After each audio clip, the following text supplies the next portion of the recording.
నైజీరియాలోని Quora రాష్ట్రంలో సాయుధ మూకలు రక్తపాతం సృష్టించాయి. ఓరో, నోకా అనే 2 గ్రామాల్లోని ప్రజలపై విచక్షణారహితంగా దాడులు చేసిన దుండగులు సుమారు 200 మందిని అతి దారుణంగా పట్టనబెట్టుకున్నారు. స్థానికులు తెలిపిన వివరాల ప్రకారం దుండగులు ప్రజలను చుట్టుముట్టి వారి చేతులను వెనక్కి కట్టి మరీ కాల్చి చంపడం వారి క్రూరత్వానికి నిదర్శనం. మృతదేహాలతో నిండిన వీధులు, తగలబడిన ఇళ్లు, దుకాణాలు ఆ ప్రాంతంలో నెలకొన్న భయానక పరిస్థితిని కళ్లకు కడుతున్నాయి. ప్రాణభయంతో పరుగులు తీసిన చాలా మంది గ్రామస్తుల ఆచూకీ ఇప్పటికీ తెలియకపోవడం మరింత ఆందోళన కలిగిస్తోంది. ఈ దాడులు వెనుక ప్రతీకార చర్య ఉన్నట్లు స్పష్టమవుతోంది. ఇటీవల నైజీరియా సైన్యం ఉగ్రవాదులకు వ్యతిరేకంగా నిర్వహించిన ఆపరేషన్లో 150 మంది దుండగులను మట్టుబెట్టింది. దీనికి ప్రతిస్పందనగానే సాయుధ మూకలు ఈ పిరికిపంద దాడికి పాల్పడ్డాయని క్వారా గవర్నర్ అబ్దుల్ రెహమాన్ వెల్లడించారు. కేవలం క్వారాలోనే కాకుండా కాట్సినా రాష్ట్రంలోనూ జరిగిన మరో దాడిలో 21 మంది ప్రాణాలు కోల్పోవడం దేశంలో క్షీణిస్తున్న భద్రతా వ్యవస్థకు అద్దం పడుతోంది. ఉగ్రవాదుల దాడుల నుంచి సామాన్యులను రక్షించడంలో ప్రభుత్వం విఫలమవుతోందనే విమర్శలు వెల్లువెత్తుతున్నాయి. ఆమ్నెస్టీ ఇంటర్నేషనల్ వంటి మానవ హక్కుల సంఘాలు ఈ ఘటనను తీవ్రంగా ఖండించాయి. గత 5 నెలలుగా గ్రామస్తులకు హెచ్చరిక లేఖలు అందుతున్నా భద్రతా బలగాలు ముందస్తు చర్యలు తీసుకోకపోవడంపై తీవ్ర ఆగ్రహం వ్యక్తం చేశాయి.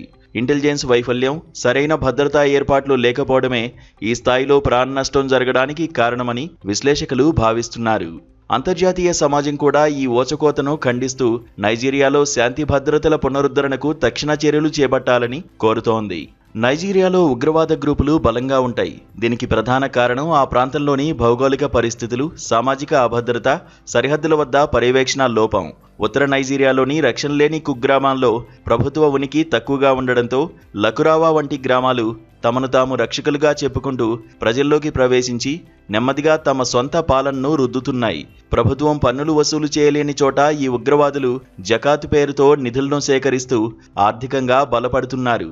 దీనికి తోడు నైజర్ దేశంలో జరిగిన సైనిక తిరుగుబాటు తర్వాత ఆ దేశంతో నైజీరియాకు సంబంధాలు తెగిపోవడం సరిహద్దుల్లో ఉగ్రవాదుల రాకపోకలకు అనుకూలంగా మారింది. భద్రతా దళాల మధ్య సమన్వయం లోపించడం వల్ల ఈ ముఠాలు ఒక దేశంలో దాడి చేసి మరో దేశంలోని అడవుల్లోకి సులువుగా తప్పించుకుంటున్నాయి. మరోవైపు తీవ్రమైన నిరుద్యోగం, పేదరికం కారణంగా యువత సులభంగా ఈ గ్రూపుల ప్రలోభాలకు లోనవుతున్నారు. పైగా వాతావరణ మార్పుల వల్ల సాగు భూమి కోసం రైతులు, పశుపోషకుల మధ్య జరుగుతున్న ఘర్షణలను ఈ సంస్థలు తమకు అనుకూలంగా మలుచుకుంటున్నాయి.